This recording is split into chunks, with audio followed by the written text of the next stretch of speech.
I am so excited to introduce our keynote speaker for this conference. And Rena Priest, who uses she, her pronouns, is an enrolled member of the Lummi Nation. She was appointed to serve as the Washington State Poet Laureate for the term April 2021 to 2023. She is a 2020 Vaden Foundation Fellow and the recipient of an Allied Arts Foundation Professional Poets Award. Her debut collection, or her book, Patriarchy Blues, was published by Moon Path Press and received an American Book Award. Her second collection, entitled Sublime Subliminal, is available from Floating Bridge Press, and individual poems are featured at poets.org, Poetry Northwest, A Dozen Nothings, and elsewhere. You can learn more at renapriest.com. And with that, if you have your emojis ready, we can clap for her or we can send her some love. Thank you so much for being here, Rena. I'm so excited to have you. Aishka. Naut CEM, Quinis Natacha Latia Caius, Soqueltanat Sanasnat Chochlamisan. Very pleased to be invited to join you all here today. I'll just start off with a poem. They had this really great little screen before letting everyone in that was like breathing. It was like a little bubble and it breathed. It was an inhale and an exhale, and I thought that was really sweet. It's a nice way to center yourself. And so this is a poem that will maybe also serve in that same function. It's called The Glimmer. From darkness, the idea of self, blood, water, a soul, my body, a brief victory over death by making breath. Thoughts and actions in a series of moments expressed, a cup filled with bliss and the movement of breath, pulling itself into emptiness like water between stones, disappearing, how quickly it goes. I leave with my breath, I return with my breath, and I understand the tides. They are spun in currents by the exchange of breath. For kisses branded on flesh, we claim each with each, join names to our tongues, weld our memories to breath. In our chests, each moment dies for the next, singeing shut the spaces between each allotted breath, smelting our lives, first into glitter, then into ash, in this breathtaking glimmer above death, where we make breath.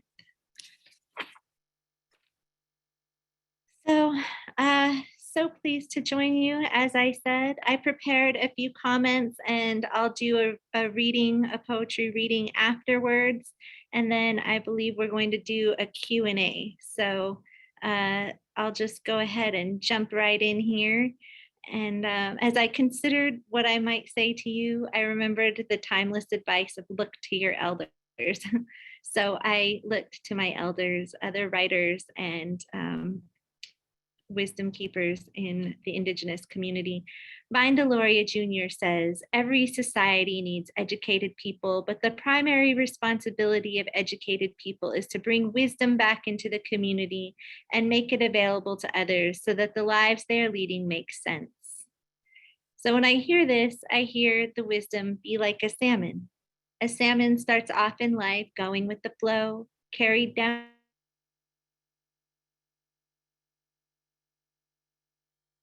and head out into the unknown depths, we enter into adulthood.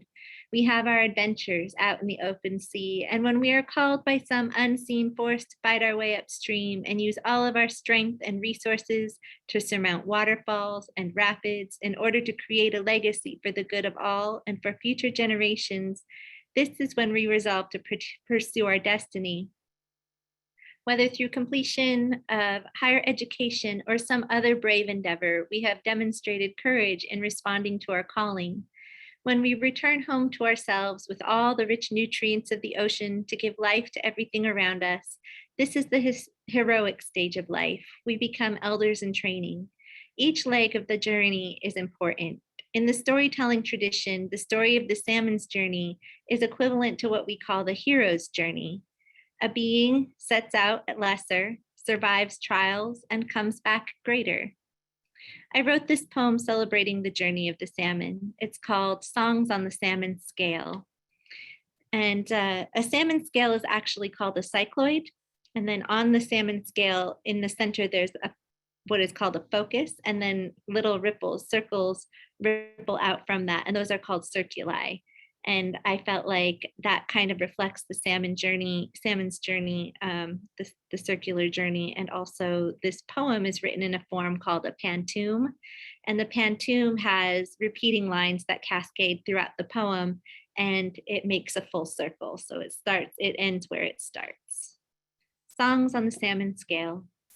A salmon is a song sung in rounds, a series of concentric circles like a raindrop in the sea, rippling out and returning. A series of concentric circles, a chorus and a verse, rippling out and returning in a shining body of treasure. A chorus and a verse, a hero home from adventure in a shining body of treasure, bearing gifts from the deep. A hero home from adventure, like a raindrop on the sea, bearing gifts from the deep. A salmon is a song sung in rounds. So the gifts we carry, the gifts that we bring to our people, they may not always be acknowledged. Not right away, at least. But don't be sad or discouraged if someone doesn't see the value of your strengths and efforts. Keep going. Keep doing what you do what you love, do what you believe in, and you'll be sure to see results. Chief Wilma Mankiller, the first woman to be elected chief of the Cherokee Nation, says, "The secret of our success is that we never, never give up." She also says we must trust our own thinking, trust where we're going, and get the job done. Many of you are familiar probably with our Lactamish story of Salmon Woman and how when the people were hungry, she sacrificed her salmon children so the people would be nourished. When the people became ungrateful, she was offended and took her salmon children away. When the people saw their mistake, they asked her to return the salmon. She agreed, but to ensure that the people wouldn't become ungrateful again, only returns her children during a certain time of the year. The story of Salmon Woman teaches us not only to be grateful for the gifts of the earth, but also for the gifts we each bring to the people. For when we aren't, we lose out, we go hungry. I remember asking my grandmother once why someone would receive certain teachings and not others. She said that the old people only gave one piece of the puzzle to each of their children so that they would have to work together to make something good. True strength lies in our ability to see the gifts of our brothers and sisters and to maximize their potential by putting them to use. As you continue on your path, seek out the best fit for your puzzle piece and connect your strengths and talents with those of others in order to make something beautiful. As Chief Sitting Bull said, let us put our minds together and see what life we can make for our children. In poetry, we have a very old poetry form called a cento. A cento is a poem composed of lines from other poets. The value of this form resonates with me. As Indigenous people, we know that it's wasteful to use something only once when we know there's still plenty of useful life left in it. Here are some lines by 3 powerful Native women that I return to when I need wisdom or motivation to carry me forward. 1, cows run away from the storm while the buffalo charges towards it and gets through it quicker. Whenever I'm confronted with a tough challenge, I do not prolong the torment. I become the buffalo. Wilma Mankiller. 2, I want these kids to understand the way the world works and to question everything that comes before them. Eloise Cobell. 3, power is not brute force and money. Power is in your spirit. Power is in your soul. It is what your ancestors, your old people gave. Power is in the earth. It is in your relationship to the earth. Winona LaDuke. What words of wisdom have you been given along your path? Save them, treasure them, write them down, make a cento and return to it often. It will give you strength on your journey to swim against swift running currents, to defy gravity in order to scale torrential cascades. To overcome the challenges before you, you will need to rely on your own intuition and on the wisdom of those who've made the journey ahead of you. Remember the teachings of the old people, of our stories of Salmon Woman. Practice gratitude, for there is never hunger or unhappiness in a grateful heart. Embrace your struggles as opportunities to learn and grow and overcome victorious. Share your stories. Stories are a way to connect, to build resonance. It is said that what makes humans so advanced is not our thumbs, but our ability to tell stories, to collectively adopt beliefs and organize ourselves around stories, to adopt a shared identity, to be bound together by the stories we believe. It's not magic, it's even better. I found this quote by renowned Nisqually leader Billy Frank Jr. He says, "I don't believe in magic. I believe in the sun and the stars, the water, the tides, the floods, the owls, the hawks flying, the river running, the wind talking, their measurements. They tell us how healthy things are, how healthy we are, because we and they are the same. That's what I believe in. Those who learn to listen to the world that sustains them can hear the message brought forth by salmon." You probably know that Billy Frank Jr. worked tirelessly to restore and protect Salish Sea salmon runs. And now, as rivers warm and salmon runs dwindle, the message brought forth is that we are in peril, but we can learn to listen to the world that sustains us. The law of conservation of energy states that energy cannot be created or destroyed, only transformed. It's going to take more than technological innovation and creativity to restore balance to our planet. It's going to take transformation of our most deeply held beliefs. In order to direct our collective energy toward peaceful, reciprocal relationships with nature, we must get something back for what we give, and what we get must nourish our spirits as well as our bodies. We must believe with fervor that above God and country, politics and the economy, the health of our planet and future generations is what truly matters. What stories, what new stories will nourish these beliefs? What new powerful stories will be the spark of our transformation? In many of our tribal stories, the life force is in the land, the water, and all living things. The ancestors told powerful stories of our place in the garden. They knew their stories were true. What if we truly believed them too? Could we remember that we are also the earth? Could we return to the garden? Now, more than ever, we must push ourselves to see in new ways. We are in a time where it's crucial to imagine a new world and a new way forward toward change. Artists and storytellers are catalysts for this imagining. Creation is our business. We are cultural change agents. We offer fresh perspectives and entice human culture toward evolution. The world, after all, is made brick by brick of stories, images, and models. They take shape in the world first by inspiring a new way of seeing. In my tribal language, we have a phrase, "Ait Hutchning." It translates as good feelings, but I'm told that specifically it is the state when your heart and mind are one. There is no conflict between what you feel and what you think. When your heart and mind are in resonance, you can be in resonance with the things and people around you. Be one with them. This is what it means to have good feelings. So with that, I'll share a poem that I wrote about this state of being in resonance. And the poem is actually called Resonance. Has an epigraph by the philosopher Anaxagoras.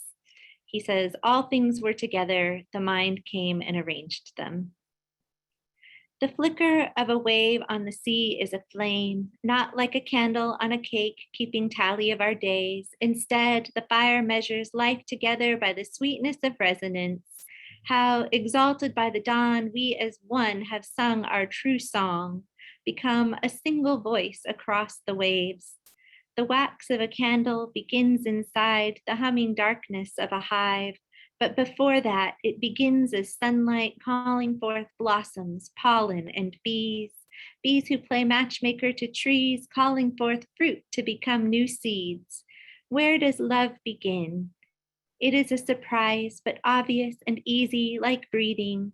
It has been there all along, a flicker on the sea that swam up from the deep to touch air and light, to shine like fire, leap from its element the way a tree becomes a boat so the earth can leap into the sea and sail toward adventure. Things are changed, things transform. This is the way the mind arranged it. The mind comes and arranges, the heart draws it all back toward union, washes away the illusion of separateness, gives new measures for happiness, a new way to celebrate the state of being of one heart and one mind. Ait Hutchning, our song is a ferry that joins two shores. So with that, I'll just read a few more poems. I can see that we're perhaps a little bit behind on time, and I want to leave plenty of time for Q&A and for a writing prompt that I was asked to share. So I'll just read these few poems and then open it up for discussion. This poem is a poem that I wrote sort of talking a little bit about creative freedom and creative identity. It's called Daffodils, and it's after Wordsworth, his poem, I Wandered Lonely as a Cloud. The Indigenous poet writes life-affirming poems about daffodils. Her audience says, but you're oppressed. The Indigenous poet writes poems of outrage about oppression. Nobody cares. She gets depressed. The Indigenous poet gets requests for poems about being Indigenous, but all my poems are about being Indigenous. The Indigenous poet isn't considered an Indigenous poet because shouldn't you write about genocide? The Indigenous poet tries to write poems about genocide. Her poet spirit dies. Genocide gets the job done. The Indigenous poet says "Stang Tamhuila" and writes about daffodils and the untouchable beauty of living a poet's life. So the language in that "Stang Tamhuila," it translates to "what the hail," like the hail, that comes out of the sky. We don't have swear words and Lummi Chasen, so that's kind of a little joke in there. But that just kind of talks about how, as a creative person and an Indigenous person, or a person of color, or a woman, or anything, you're going to be expected to write about things that represent what other people think you should be writing about. And you really have to stay true to who you are and to your own voice and say, if I want to write poems about daffodils, I'm going to write poems about daffodils. And one way or another, you're going to get to it. And that is really forcing your audience to see you as a whole person and not just, whatever identity they're going to try to put you into, like a singular identity.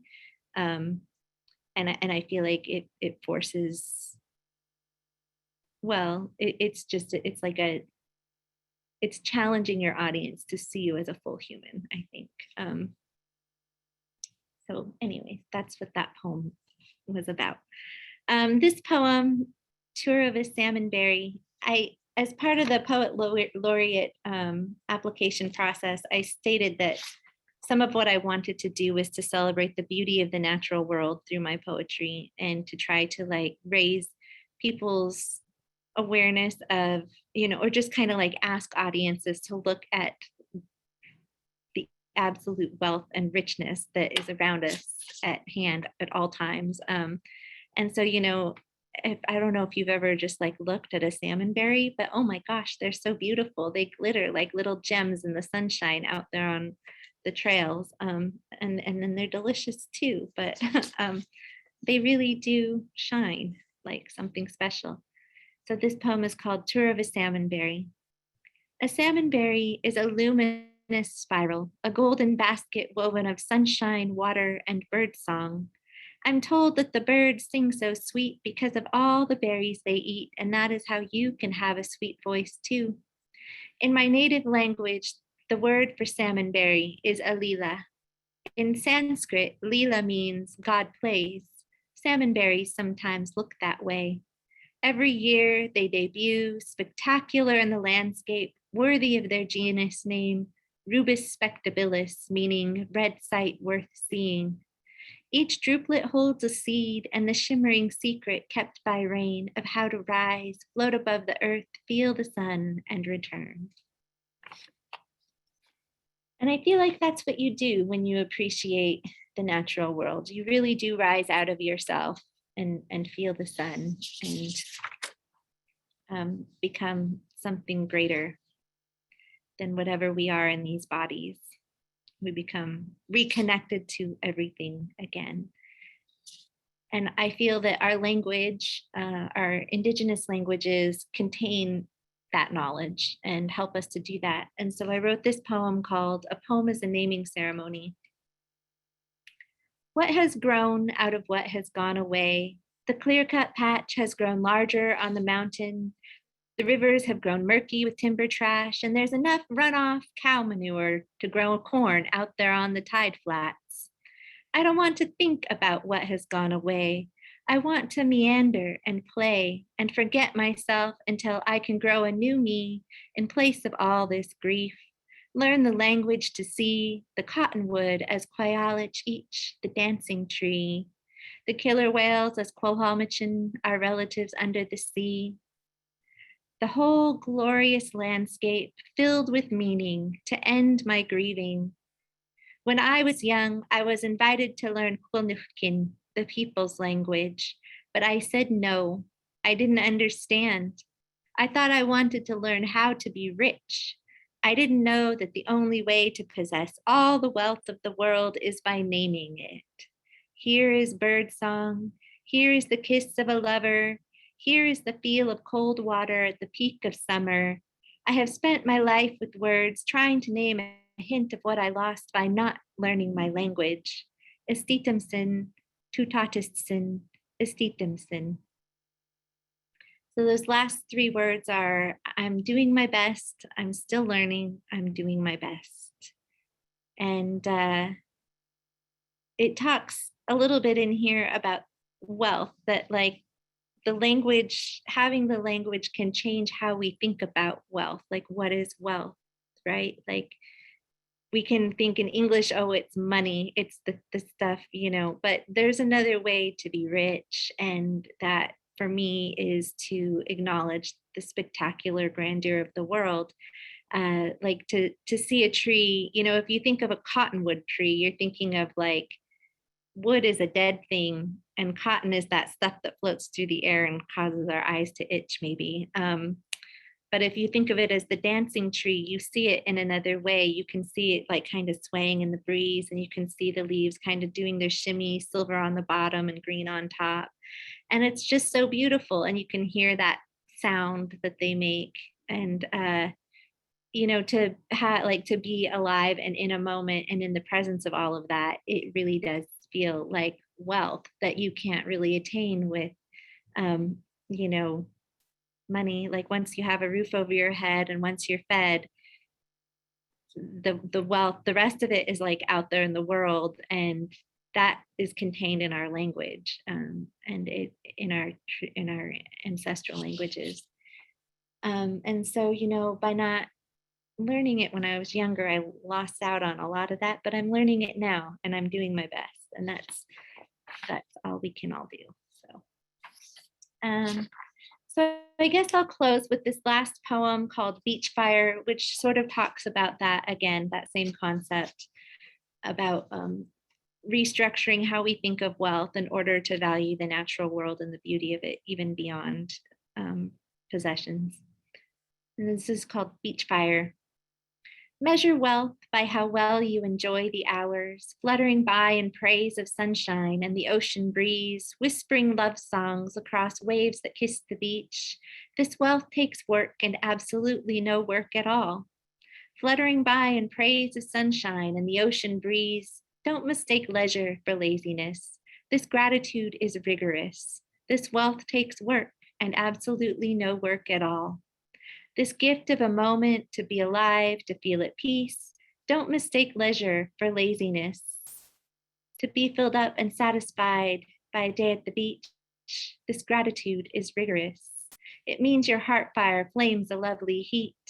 To be filled up and satisfied by a day at the beach, you could toast marshmallows by that warmth.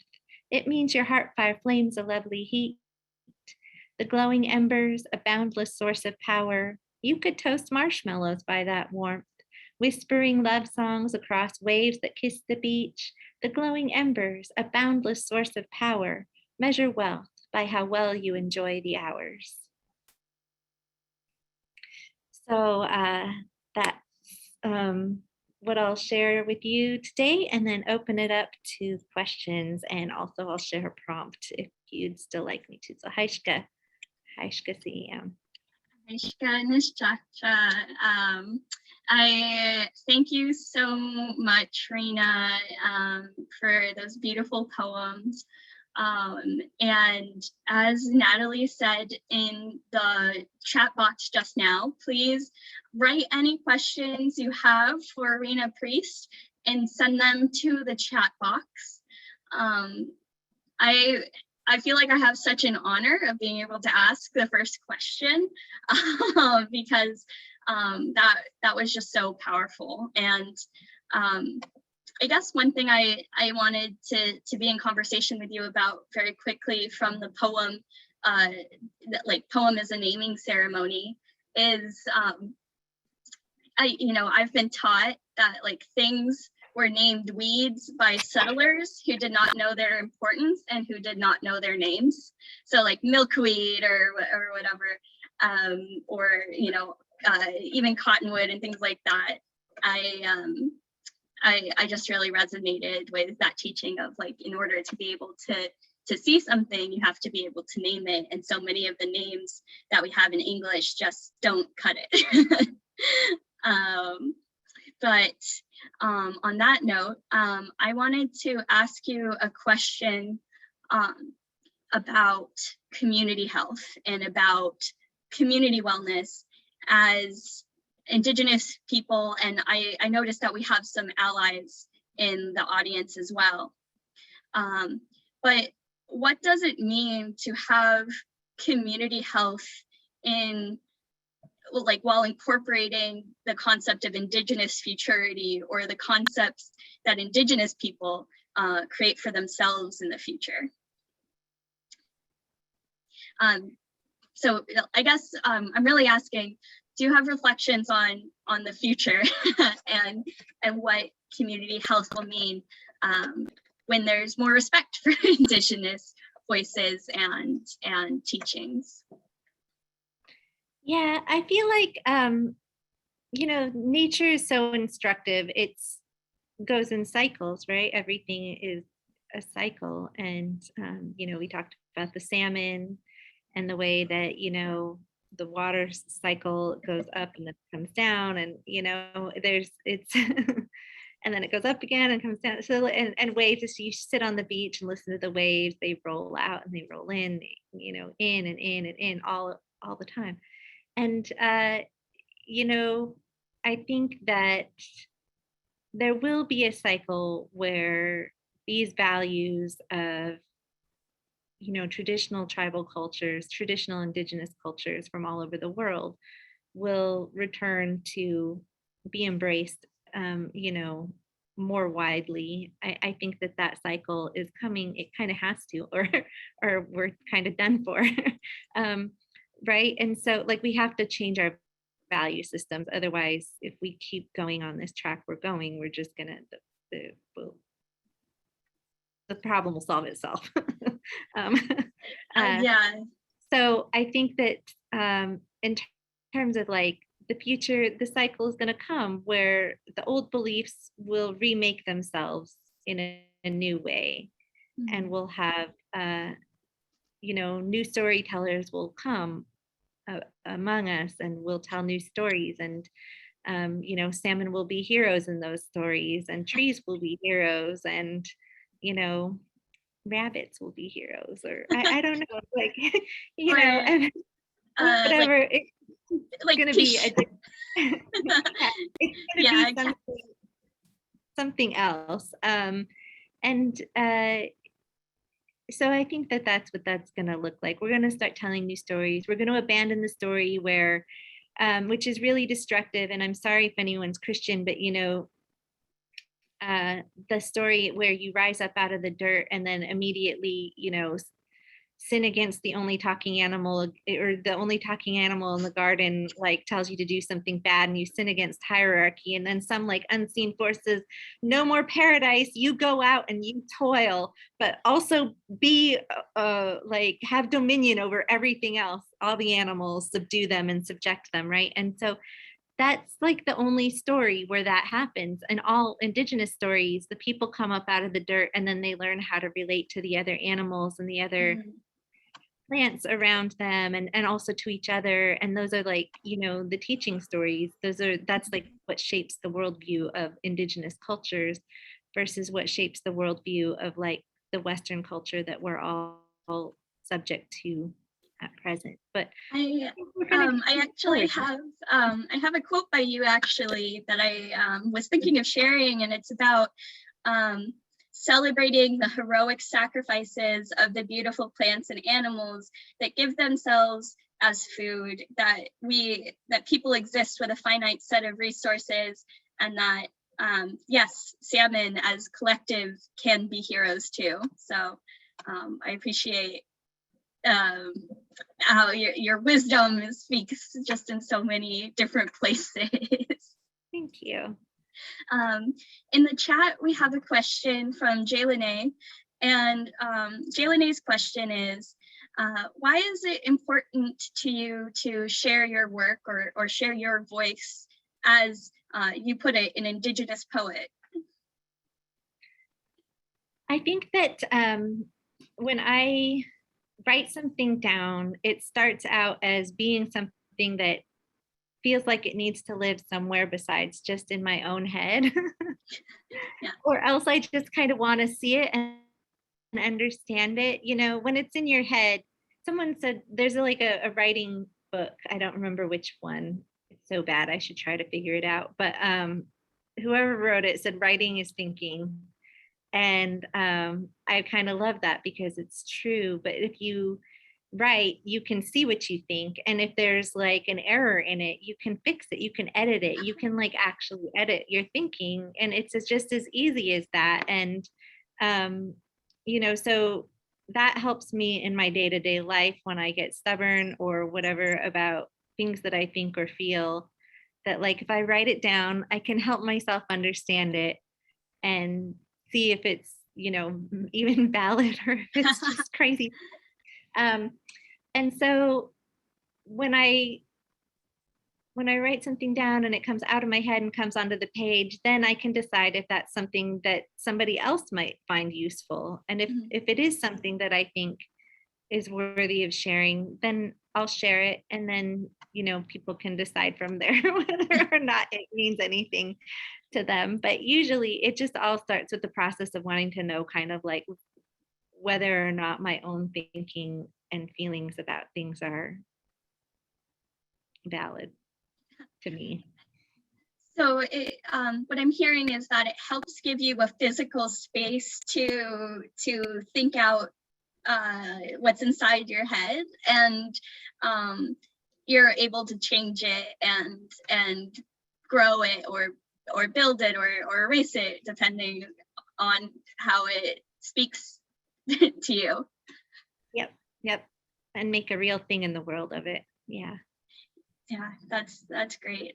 Speaking it into existence is super powerful lesson. And so one of the allies in the group kind of was asking about like, what is everyday support for Indigenous people and Indigenous communities kind of look like to you? Like, you know, just giving some examples of what it means, whether or not you're in a predominantly Indigenous community or not. Well, I think it's really important to just be true to yourself, that is going to ultimately give support to the people around you. It's really hard because, you know, there's a lot of expectations placed on Indigenous women, you know, that we're the backbone. That's what everyone always tells us. You're the backbone. You know, I see like how hard my mom and my aunties work, and gosh, they work so very hard. And I've seen sacrifices that have been made, and I'm so grateful for those. And I myself have made sacrifices of my own time and my own, you know, kind of like my own life trajectory. I've faltered from that in order to fulfill like familial expectations and cultural expectations and everything else. And I think that that's important, but you also have to have a balance. You have to really look at, you know, what you care about and what you value and what you love, really what you love. Because if you do what you love, then you're going to be able to bring something to the community that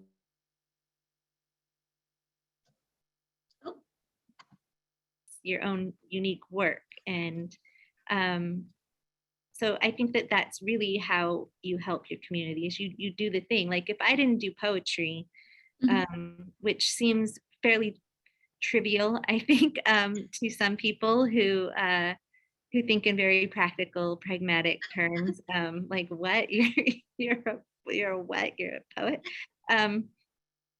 It seems silly, but if I didn't do it, I feel like I would suffer, but also the one thing that I have to give wouldn't, it would just not be, it would just, it just wouldn't exist in the world. And there's so much erasure of Indigenous voices that to hear yours, it brings me such joy. And the work you do brings such joy to people who listen, because it's like an untold story that deserves that telling.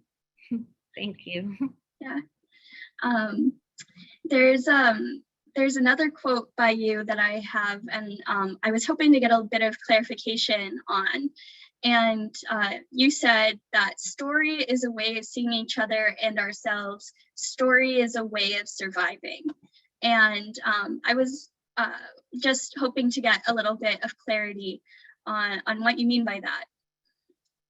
Yeah, so well, like at Lummi, we have the story, the survivors of the flood, right? We and it tells about the time when we were all together, the people, and everything was together.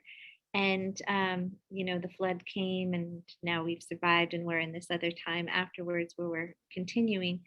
So in that way, stories can teach us that we're strong, that we are, the survivors of thousands and thousands of generations of people who've come before us.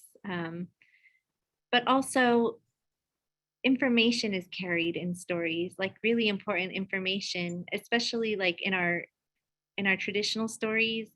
I had an elder, well, she actually wrote this in as a preface to one of her legends that was written down. And she said, our stories are technology. They carry instructions on how to behave with one another, how to behave with the world that we live in, how to honor, like what customs to carry forward. Like the instructions in our stories aren't just trivial, like there's one, that you should never ever bathe in a stream where salmon spawn. They'll shun the stream and never come back. And that's somewhat true, but it's also because if you step on, if you bathe in a stream where salmon spawn, you're going to step on their eggs, right? So it's like, it's a legend, but it's also like common sense. And it's those stories, they carry the common sense, and even gossip.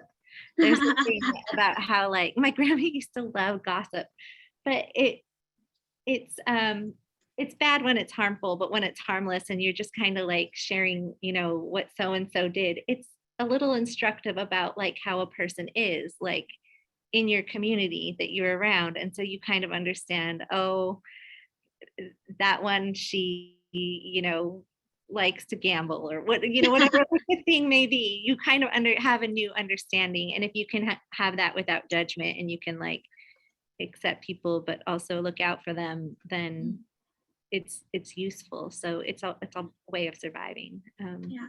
And like you were saying, the stories that we grow up with in our communities, or that we reconnect with, or that are shared from other communities, they talk about how to treat each other.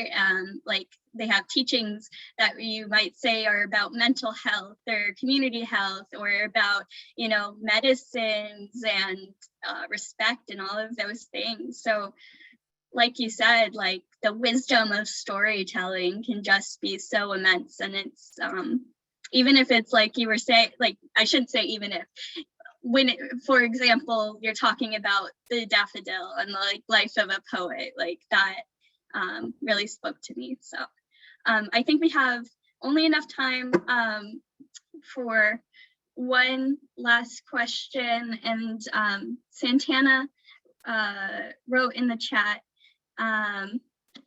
so there's pressures about being romanticized as a Native person, but then you were also talking about that like conflict where people are like, well, if you actually write about the things they tell you to write about, well, they don't want to listen.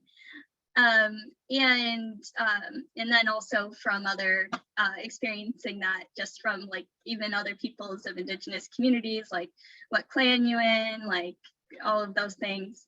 How do you navigate through the pressures of being Indigenous and outspoken and kind of facing these people who maybe are ignorant?